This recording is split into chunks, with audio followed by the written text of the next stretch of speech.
Una serie de sucesos paranormales escandalosos que asolaron una familia tradicional de los Estados Unidos de América en 1950 no solo puso de cabeza a la prensa escrita, radial y televisiva del país de aquellos tiempos. El suceso fue tan desconcertante que se creó un show televisivo a fin de que el público general pudiera seguir los acontecimientos al detalle. Y entre más expertos en distintos campos se daban cita en el lugar y se intentaba socavar el misterio, más desconcertante se volvía. Fue conocido como Popper, el poltergeist. En febrero de 1958 sucedían cosas extrañas en Long Island.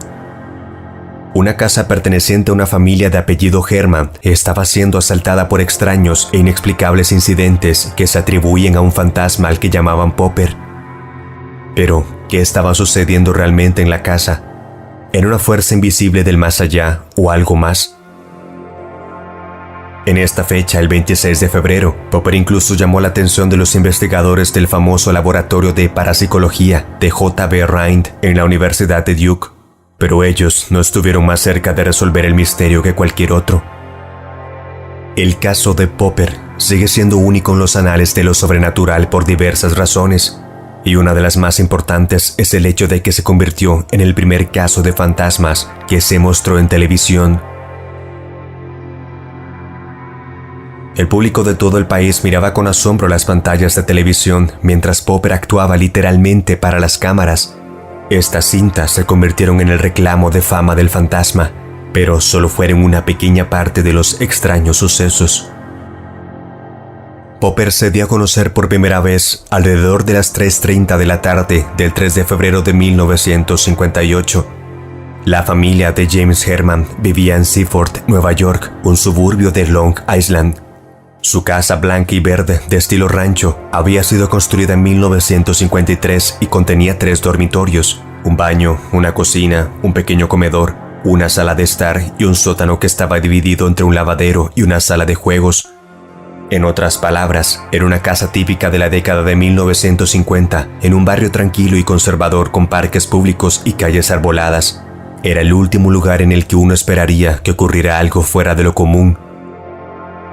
El 3 de febrero era un día como cualquier otro. Afuera hacía frío y estaba despejado, y Lucille Herman, una enfermera titulada, estaba allí para recibir a sus hijos cuando regresaban de la escuela y preparar la cena.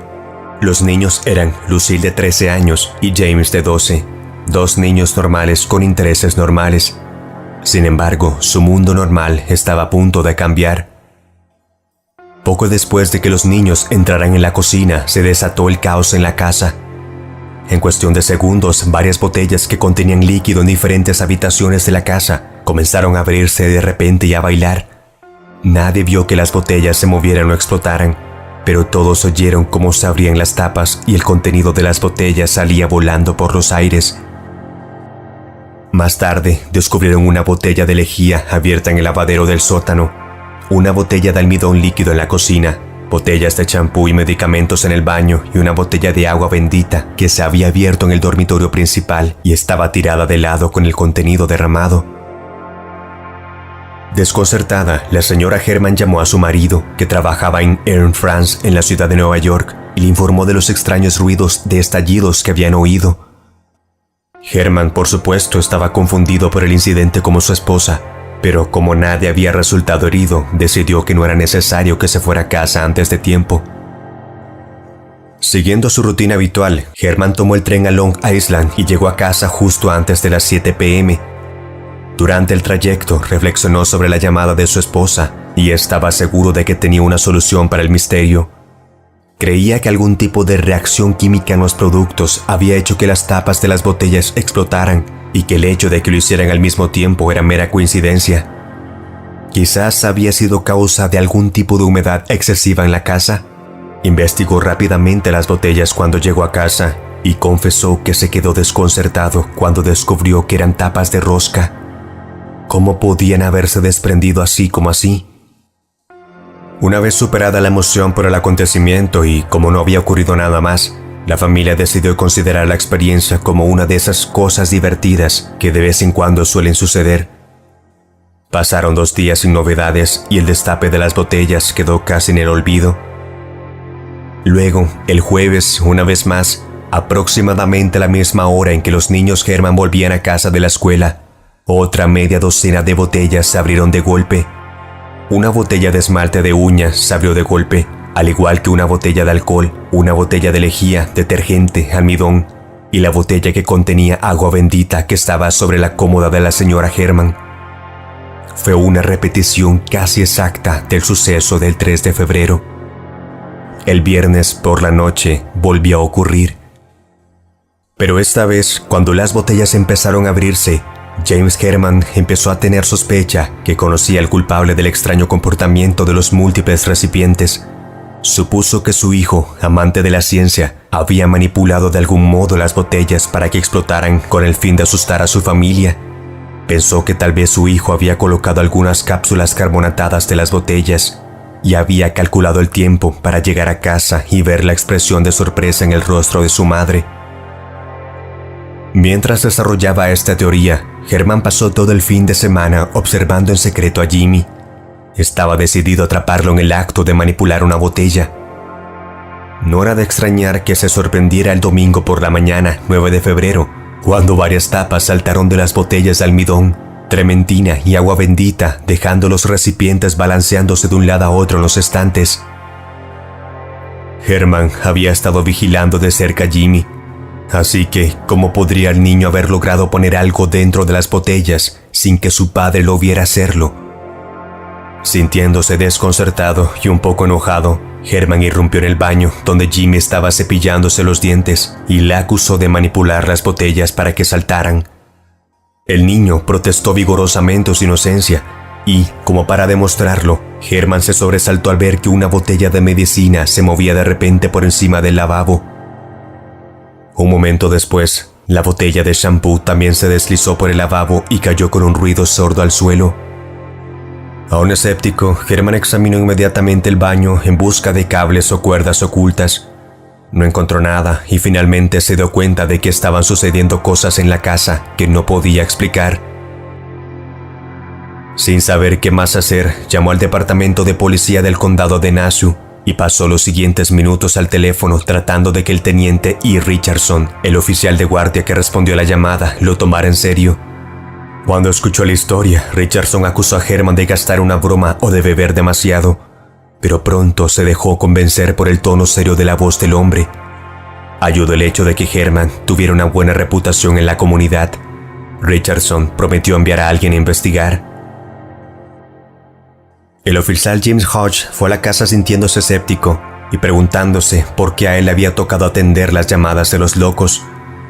Sin embargo, en pocos minutos cambió de opinión sobre la naturaleza del caso cuando varias botellas del baño se abrieron y salieron disparadas en su dirección.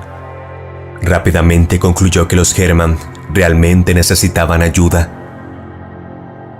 El detective Joseph Tosi fue asignado para investigar el caso. Leyó con interés el informe de Hodge sobre el incidente del baño. Aunque no estaba dispuesto a emitir un juicio sin visitar realmente el lugar, estaba relativamente seguro de que los Herman estaban experimentando algún fenómeno natural o simplemente estaban imaginando cosas. También contempló con cinismo de un veterano oficial de policía que las botellas que estallaban podrían estar recibiendo ayuda de una fuente humana.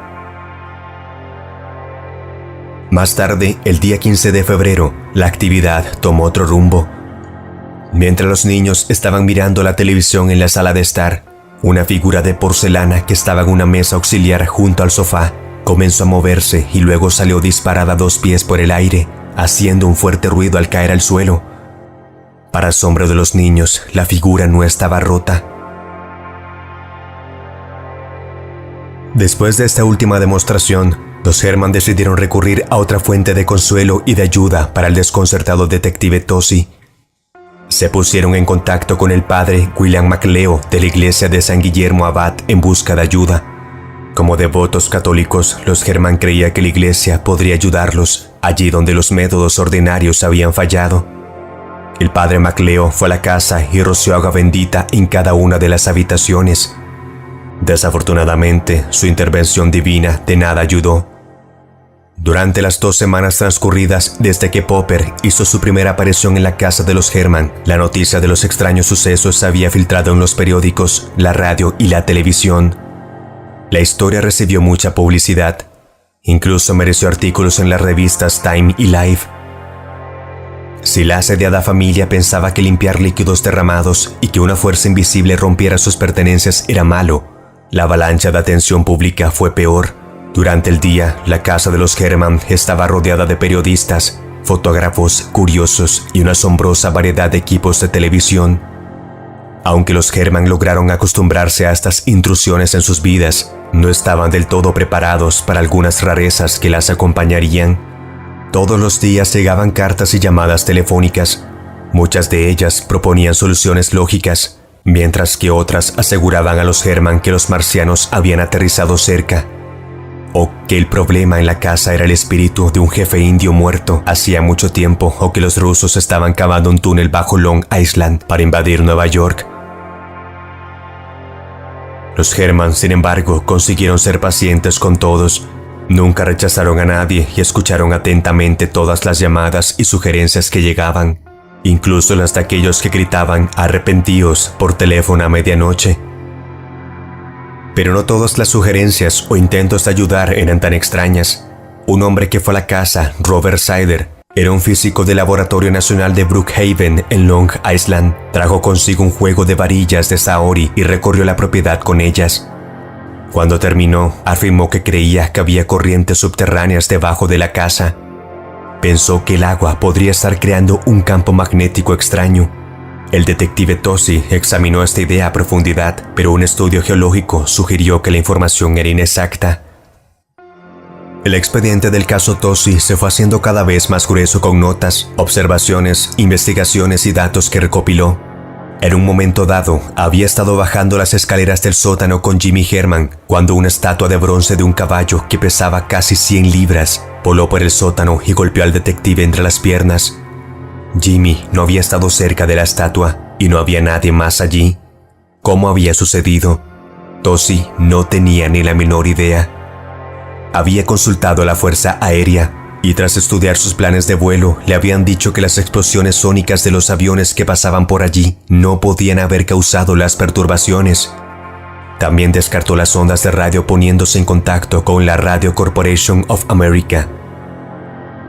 La Long Island Lighting Company había instalado un delicado osciloscopio en el sótano, pero no había detectado vibraciones subterráneas. Los inspectores de construcción de la ciudad de Hempstead declararon que la casa estaba estructuralmente en buenas condiciones.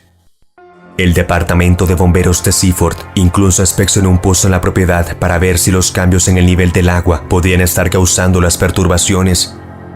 Sin embargo, descubrieron que el nivel del agua se había mantenido estable durante al menos 5 años. Aunque desconcertado, Tosi siguió decidido y trató valientemente de descubrir una fuente de lo que sucedía. Finalmente, encontró esperanza en una carta de una mujer llamada Helen Connolly de Massachusetts. Ella escribió que había experimentado sucesos extraños en su sala de estar, donde las sillas y los muebles se movían de un lado al otro. No tenía un fantasma en su casa, sino más bien una fuerte corriente descendente a través de su chimenea. Cuando se tapó con una turbina giratoria de metal, las mesas y sillas voladoras dejaron de volar. El señor Herman inmediatamente instaló una en su propia chimenea, convencido de que la extrañeza finalmente estaba llegando a su fin. Pero eso no estaba previsto. Apenas los trabajadores habían terminado la instalación cuando una figura de porcelana se desprendió de una mesa y se estrelló contra su escritorio. La figura había logrado recorrer una distancia de más de 3,6 metros y dejó una abolladura en la madera que fue transmitida por televisión y a toda la audiencia del área metropolitana de Nueva York. El 20 de febrero, los acontecimientos se volvieron aún más violentos. Otra figura fue estrellada contra el escritorio. Un frasco de tinta hizo saltar su tapón de rosca, luego voló por los aires y salpicó su contenido contra la pared, y un azucarero voló de la mesa bajo la vigilancia del detective Tosi. Necesitando un descanso, la familia Herman pasó la noche con una pariente. Tosi se quedó en la casa, pero el resto de la noche transcurrió sin incidentes. Sin embargo, cuando la familia regresó la noche siguiente, el azucarero volvió a volar de la mesa y, esta vez, se rompió en pedazos. La noche siguiente, mientras Jimmy estaba en la habitación haciendo los deberes, su tocadiscos se levantó y se movió 4.5 metros por la habitación. Una pequeña estatua de la Virgen María voló más de 3.6 metros y chocó contra el marco de un espejo del dormitorio principal. Una estantería llena de enciclopedias se volcó. Un pesado centro de mesa voló del comedor y se atascó en un armario. Un globo terráqueo salió disparado por el pasillo de la habitación de Jimmy y no alcanzó al detective Tosi. Además, Popper había empezado a golpear las paredes para llamar la atención, aunque nunca intentó comunicarse si es que realmente era un fantasma. Tosi se había preocupado por la nueva violencia que se había producido en los disturbios. Hasta ese momento, la actividad se había limitado a destapar botellas. Había explorado todas las posibles explicaciones que se le ocurrían, y aunque no estaba preparado para decir que la casa estaba embrujada, se le habían acabado las ideas nuevas. Para esa misma época, el personal científico del Laboratorio de Parapsicología de la Universidad de Duke se interesó por los acontecimientos relatados en la casa de los Herman. Este grupo de investigadores, bajo la dirección del Dr. J.B. Rhine, ya había recopilado una gran cantidad de pruebas que apoyaban la idea de que ciertas personas, en las circunstancias adecuadas, podían influir en el comportamiento de los objetos sin tocarlos. Lo llamaron psicoquinesis. Por otra parte, quedaban pruebas sólidas que apoyaban la idea de que había un componente humano detrás de los fenómenos fantasmales. Los investigadores de Duke habían observado que casi siempre había un adolescente, normalmente una niña, entre los miembros de la familia que sufrían los fenómenos poltergeist. Creían que era posible que esta joven fuera capaz de practicar psicoquinesis durante el apogeo de la pubertad. Sin embargo, en todos los casos, el joven podía no ser consciente de que estaba provocando inconscientemente los acontecimientos, lo que lo dejaba tan desconcertado como los adultos que lo rodeaban. En el caso de la casa de los Herman, Jimmy, según las notas del detective Tosi, estaba en el lugar de los disturbios poltergeist o cerca de él más del 75% de las veces. En muchos incidentes, él era el único testigo. Sin embargo, el detective había exculpado al chico de causar deliberadamente cualquiera de los disturbios. Al igual que los otros que lo precedieron, el Dr. Rind fue recibido en la residencia de los Herman con calidez. Explicó que había venido como observador y pasó la mayor parte del tiempo allí charlando con Jimmy, jugando a las cartas con él, ayudándolo con sus deberes y, en general, simplemente estando cerca del joven. No hubo ningún signo de extrañeza durante la visita. Popper estaba absolutamente tranquilo. Ryan convocó entonces a otro colega de Carolina del Norte, William Herold. Juntos entrevistaron a los miembros de la familia y se convencieron de que ninguno de ellos estaba perpetrando una farsa. La familia estaba demasiado conmocionada para que se tratara de una farsa colosal, dijo Pratt a un periodista de United Press. Durante los siguientes días todo estuvo tranquilo, como si el poltergeist no quisiera actuar para los científicos. Luego, el 2 de marzo, un mes después de la llegada de Popper, decidió darse a conocer nuevamente. Todos los Herman estaban en la casa para presenciar lo que sucedió. Primero, un plato saltó de un armario de la cocina y se hizo añicos en el suelo. Luego, una mesa de noche se volcó en la habitación de Jimmy. Popper había regresado y, sin embargo, todavía no había ninguna explicación sobre quién o qué era. 2 días después, un jarrón de flores se deslizó por la mesa del comedor y saltó por los aires. Una estantería se volcó en el sótano. Por razones desconocidas, esto se convirtió en el último acto del poltergeist de la familia Herman. Se habían registrado 67 disturbios entre el 3 de febrero y el 10 de marzo. Los Herman habían recibido la visita de detectives, inspectores de construcción, electricistas, fontaneros, bomberos, parapsicólogos y la mitad de los locos de la costa este. Y sin embargo, ninguno de ellos había sido capaz de presenciar una explicación satisfactoria de lo que había ocurrido en su casa. Semanas después de que la casa volviera a la normalidad, los expertos seguían viniendo a investigar y teorizar sobre lo que había sucedido. En agosto de 1958, los científicos de Duke todavía no tenían ni idea de lo que había sucedido ni por qué. Para entonces, los Herman ya estaban hartos de las investigaciones y solo querían que sus vidas volvieran a la normalidad. A James Herman ya no le importaba por qué se habían producido los disturbios, estaba contento de que hubieran terminado. La señora Herman le dijo a un periodista de Associated Press: «No creo que haya una solución definitiva, fue una de esas cosas sin ton ni son, pero había una fuerza física definitiva detrás de ello». ¿Qué ocurrió en la casa de los Herman en Long Island? Nadie lo sabe con certeza. Popper, el poltergeist y los extraños incidentes que le siguieron son tan desconcertantes como lo eran en 1958.